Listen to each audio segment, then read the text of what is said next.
Jesus rewards ministry. இரண்டாவது நாளாக நாம் மூவேழு விஷயங்களுக்குள் திரும்பவும் செல்லப் போகிறோம். முதலாவதாக கர்த்தருக்கு ஸ்தோத்திரம். தன் காலத்தில் தன் கனியை தந்து இலையுதிராதிருக்கிற மரத்தைப் போல் எங்களை வளர்ப்பவரே உமக்கு ஸ்தோத்திரம்.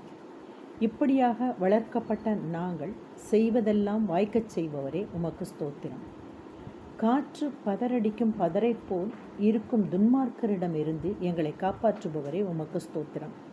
துன்மார்க்கர் நியாய தீர்ப்பிலும் பாவிகள் நீதிமான்களின் சபையிலும் நிலை நிற்பதில்லை என்று முன்மொழிபவரே உமக்கு ஸ்தோத்திரம். நீதிமான்களின் வழியை அறிந்திருப்பவரே உமக்கு ஸ்தோத்திரம். துன்மார்க்கரின் வழியோ அழியும் என்று எச்சரிப்பவரே உமக்கு ஸ்தோத்திரம். இரண்டாவதாக கர்த்தருக்கு நன்றிகள். நீர் வானங்களை படைக்கையில் ஞானம் உம்முடன் இருக்கும்படி செய்தவரே உமக்கு நன்றி. நீர் சமுத்திரத்தின் விலாசத்தை வட்டணிக்கையிலும் ஞானம் உம்மோடு இருக்கச் செய்தமைக்காக உமக்கு நன்றி. உயரத்தில் மேகங்களை ஸ்தாபித்து சமுத்திரத்து ஊற்றுகளை அடைத்து வைக்கையிலும் ஞானத்தை உம்மோடு கொண்டிருந்தீரே உமக்கு நன்றி. சமுத்திர ஜலம் தன் கரையை விட்டு மீறாதபடிக்கு அதற்கு எல்லையை கட்டளையிட்டு பூமியின் அஸ்திபாரங்களை நிலைப்படுத்துகையிலும் உமது அருகே ஞானத்தை செல்ல பிள்ளையாக வைத்திருந்தவரே உமக்கு நன்றி. நித்தம் உம்முடன் மனமகிழ்ச்சியாகவும் எப்பொழுதும் உமது சமூகத்தில் களி கூறும்படி உமது ஞானம் என்னும் செல்ல பிள்ளையை கொண்டிருந்தவரே உமக்கு நன்றி. உமது பூவுலகத்தில் சந்தோஷப்பட்டு மணுமக்களுடன் மகிழ்ந்து கொண்டிருந்த ஞானத்தை கேட்டு பெற்ற சாலமோன் அரசரை தந்த கர்த்தாவே உமக்கு நன்றி.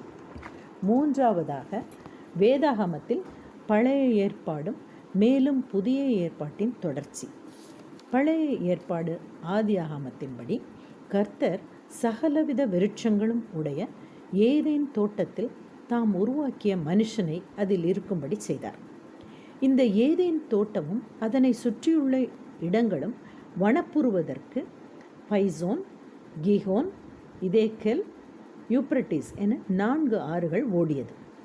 மனுஷனை ஏதேன் தோட்டத்தில் இருக்கச் செய்து தோட்டத்தில் உள்ள சகல விருட்சத்தின் கனிகளையும் புசிக்கலாம், ஆனால் நன்மை தீமை அறியத்தக்க விருட்சத்தின் கனியை மட்டும் புசிக்க வேண்டாம் என்று மனிதனை தீமைகள் அறியாத ஒரு நல்லவனாக இருக்கவே கர்த்தர் விரும்பியது மிக தெளிவான ஒரு காரியமாக இருந்திருக்கிறது. அதோடல்லாமல் மனிதன் தனியாக இருப்பது நல்லதல்ல என்று அவனது விலா எலும்பு ஒன்றை எடுத்து ஒரு ஸ்திரீயை உருவாக்கி மனிதனுக்கு ஏற்ற துணையாக வைத்தார். இன்று வரை மனிதனை நோக்குங்கால் அவன் ஒரு விலா எலும்பு ஒரு பகுதியில் குறைவுள்ளவனாகவே காணப்படுகிறான் என்பது கண்கூடு. புதிய ஏற்பாட்டின் தொடர்ச்சியாக ஏரோது ராஜாவின் நாட்களில் யூதேயாவிலுள்ள பெத்லஹேமிலே கன்னியின் மகனாக பிறந்த இயேசு கிறிஸ்துவை காண கிழக்கிலிருந்து ஞானிகள் 3 விண்மீன் வழிகாட்டுதலின்படி எருசலேமுக்கு வந்து ஏரோது ராஜாவிடம் விசாரித்தனர். இதை கேட்டவுடன் ஏரோது ராஜா கலக்கம் அடைந்தவனாக ஞானிகள் பாலகனை கண்ட பின்பு தன்னிடம் வந்து தெரியப்படுத்தும்படி இரகசியமாக கூறினான். ஞானிகள் பொன், தூபவர்க்கம், வெள்ளைப்போளம் கொண்டு சாஷ்டாங்கமாக விழுந்து குழந்தையையும் தாயையும் தொழுது கொண்ட பிறகு ஏரோதிடம் செல்ல வேண்டாம் என்று தேவனால் எச்சரிக்கப்பட்டு வேறு வழியாய் ஊருக்கு சென்றார்கள். அவர்கள் சென்ற பின்பு கர்த்தருடைய தூதன் யோசேப்பிடம் குழந்தையையும் தாயையும் அழைத்து கொண்டு எகிப்திற்கு செல்லவும் ஏரோது இறந்த பிறகு திரும்பலாம் எனவும் எச்சரிக்கப்பட்டு அவ்விடத்தை விட்டு அவர்கள் புறப்பட்டனர். இன்றைய நாளுக்கான இந்த வேதாகம பகுதியை நினைவில் கொண்டவர்களாய் நாம் விடைபெறுவோம். இதனை கேட்பவர்கள் அனைவரும் சப்ஸ்கிரைப் செய்து பெல்லை பிரஸ் செய்யும்போது நான் நாளை தொடர்வதற்கான ஒரு அறிகுறியாக எடுத்துக்கொள்வேன் என்று தெரியப்படுத்துகிறேன். நன்றி.